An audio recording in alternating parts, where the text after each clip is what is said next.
तो साथियों, स्वागत है, अभिनंदन है, आभार है फिर से एक बार आपके अपने YouTube चैनल संस्कृत ट्यूटोरियल पर।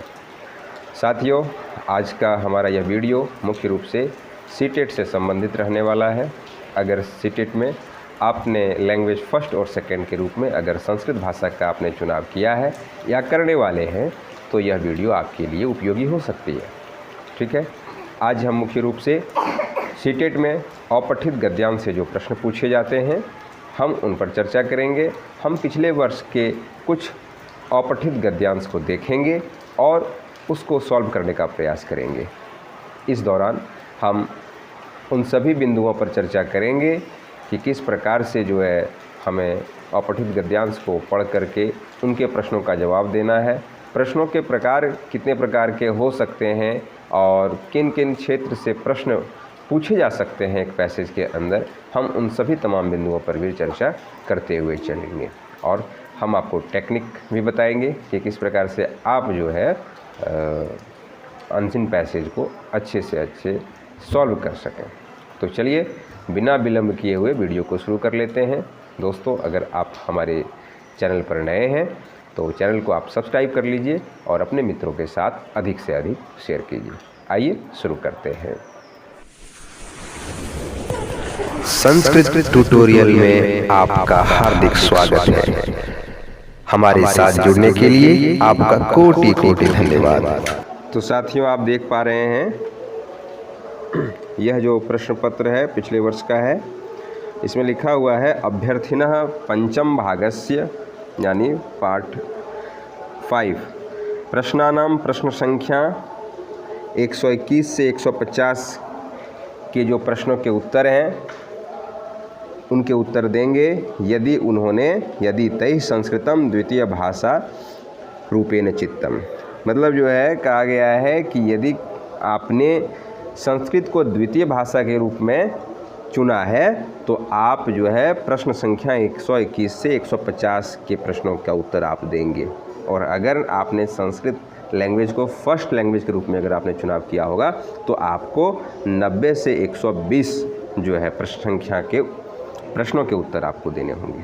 तो अभी यहाँ जो है यह संस्कृत सेकेंड लैंग्वेज का जो है यह पैसेज है, इसको देखेंगे और जो फर्स्ट लैंग्वेज के रूप में जिन्होंने चुनाव किया है उनके लिए भी इम्पोर्टेंट हो सकता है। तो चलिए देख लीजिए। तो पैसेज दिया हुआ है और दिया है अधोलिखितम गद्यांशम पठित्वा तदाधारित प्रश्नानाम विकल्पात्मक उत्तरेषु उचितम उत्तरम चित्वा लिखत।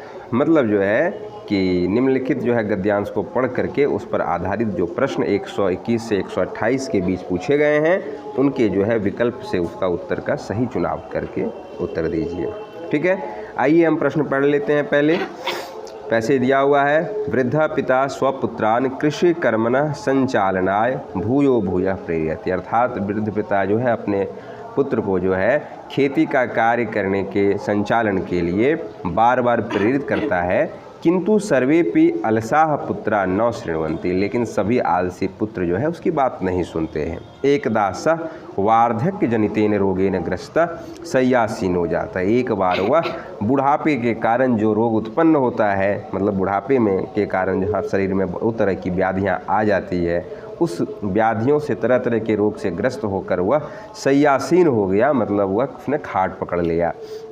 सः कलहायमानेषु पुत्रेषु संगबंधतायाः महत्वं बोधनाय उपायम अचिंत्यत। उसने जो है उसे अपने पुत्रों की चिंता हुई जो आपस में लगातार लड़ रहे हैं, कलह करते हैं, लड़ाई झगड़ते रहते हैं आपस में। उन पुत्रों को एक जो है संग की जो है मतलब एकता की शक्ति का महत्व का बोध कराने के लिए उसने उपाय सोचा। सर्वानपि पुत्रान आहूय सह एकस्मै सुबद्धम चंड चतुष्टयम दत्वा अवदत्।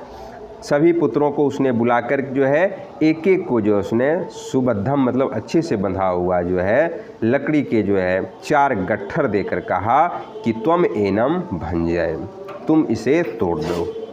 सह कथम अपि भक्तुम ना शक्नो, वह जो है किसी भी प्रकार से वह उसको तोड़ नहीं पाता है।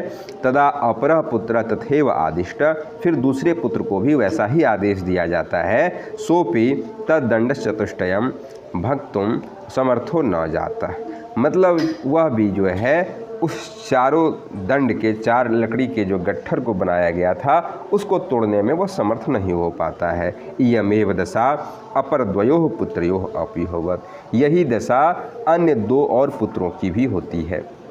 तदा वृद्ध पिता सुबद्धम दंड चतुष्टयम निर्बध्य एकैकम दंडम पुत्रेभ्यः दत्तवान। फिर उस वृद्ध पिता ने अच्छे से बंधे हुए उस 4 लकड़ियों के गट्ठर को जो है उसको खोल करके एक एक लकड़ी को, दंड को सभी पुत्रों को जो है वह देता है, चारों पुत्रों को वह देता है।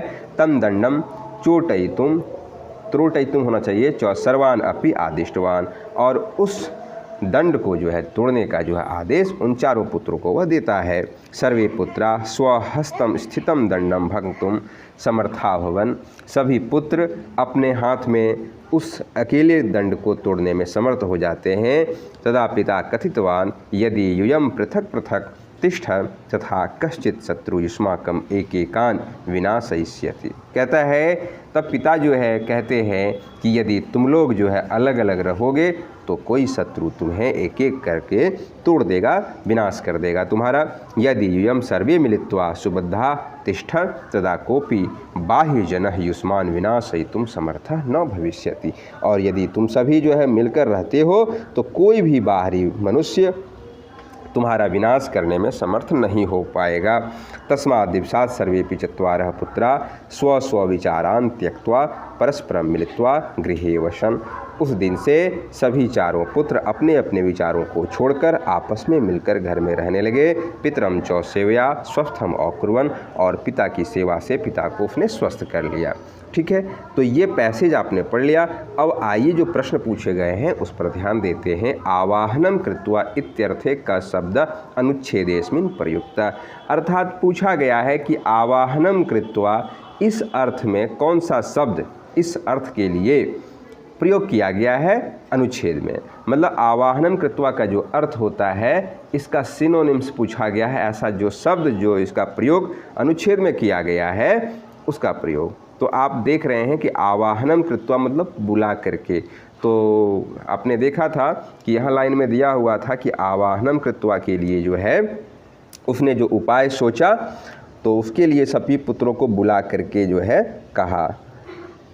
तो यहाँ सर्वान पुत्रान आप यहाँ देख रहे हैं, इस लाइन में आप देख रहे हैं आहुई वर्ड हुआ है कि उसने सभी पुत्रों को बुला करके एक जो है अच्छे से बंधा हुआ 4 डंडे का एक गट्ठर उसने दिया था। तो आहुई जो वर्ड है इसका आंसर यही आहुई मतलब आवाहनम कृत्वा हुआ। तो इसका सही जवाब यहाँ आहुई हो गया। आगे बढ़ लेते हैं। अधोलिखितेषु पदेषु तुमुन प्रत्यांत पदम चुनु। अब दूसरे जो प्रश्न हमारा है इसे प्रत्यय से संबंधित प्रश्न है। प्रत्यय से प्रश्न पूछा गया है कि तुमुन प्रत्यांत पद चुनिए, मतलब ऐसा शब्द ऐसा पद जिसमें तुमुन प्रत्यय लगा हुआ हो।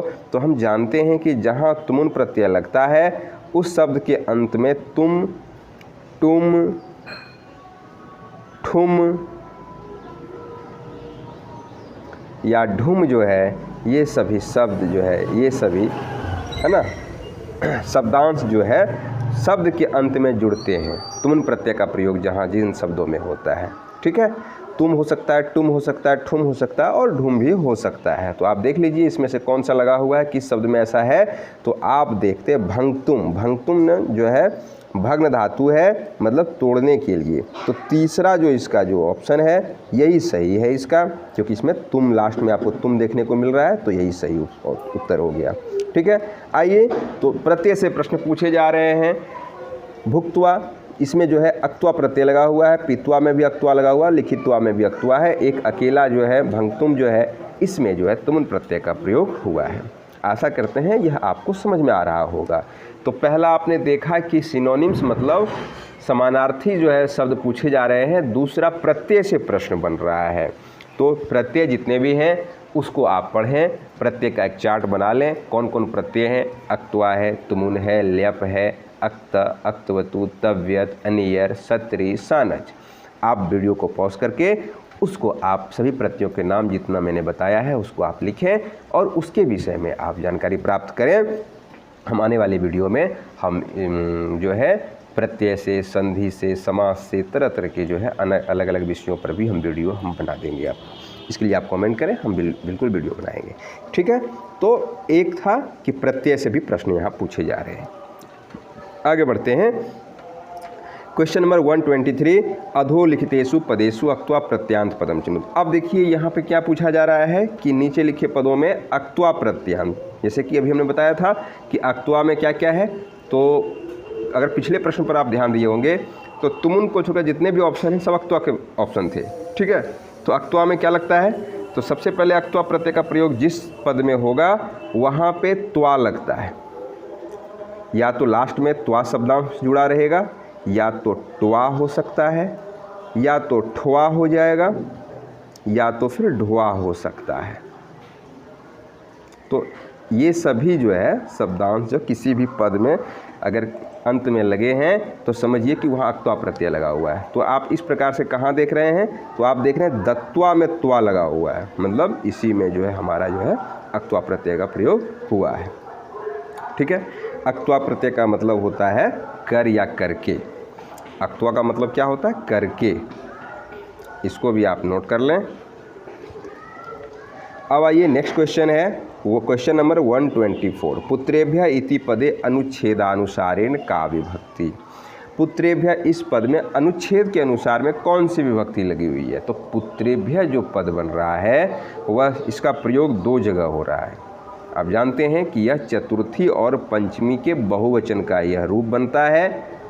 पुत्र जो है वह बालकवत शब्द रूप चलने वाला है। तो इसमें है कि अनुच्छेद के अनुसार कौन सी विभक्ति लगेगी। तो सबसे पहले अगर आप देखें तो हमें देख लेना पड़ेगा कि यह जो पुत्रेभ्य शब्द प्रयोग हुआ कहाँ हुआ है, उस सेंटेंस में उसका अर्थ क्या दे रहा है। तो अब देखेंगे कहाँ है। तो आइए देख लेते हैं कि पुत्रेभ्य पहले प्रयोग कहाँ हुआ है। हाँ, तो ये मिल गया, ये पद यहाँ है, कहाँ पे,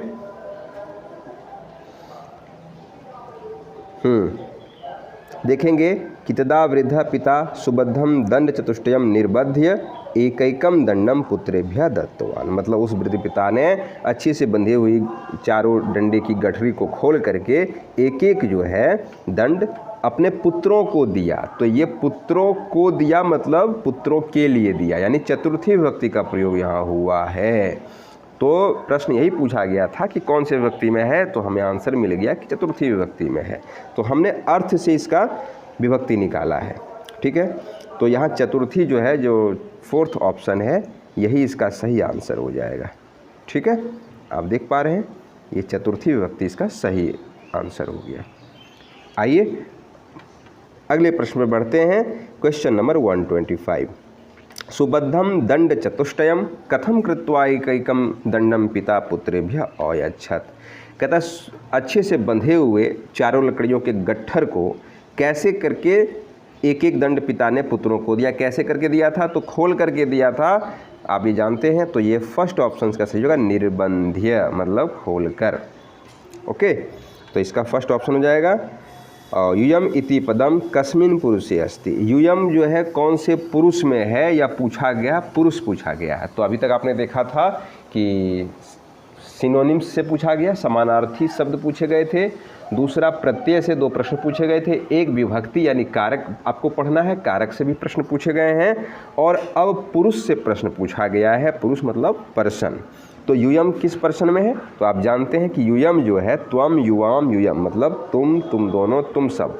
तो यूयम का मतलब तुम सब या तुम लोग, यह मध्यम पुरुष में आता है, सेकेंड पर्सन, इसका मतलब हुआ मध्यम पुरुष। तो मध्यम पुरुष का सही उत्तर हो जाएगा। तीन ही पुरुष होते हैं, प्रथम पुरुष, मध्यम पुरुष और उत्तम पुरुष। प्रथम पुरुष मतलब थर्ड पर्सन, मध्यम पुरुष मतलब सेकेंड पर्सन और उत्तम पुरुष मतलब फर्स्ट पर्सन। तो बात सही हो गई। तो ये 126 का भी आंसर आपने देख लिया, सेकेंड ऑप्शन इसका सही आंसर हो गया।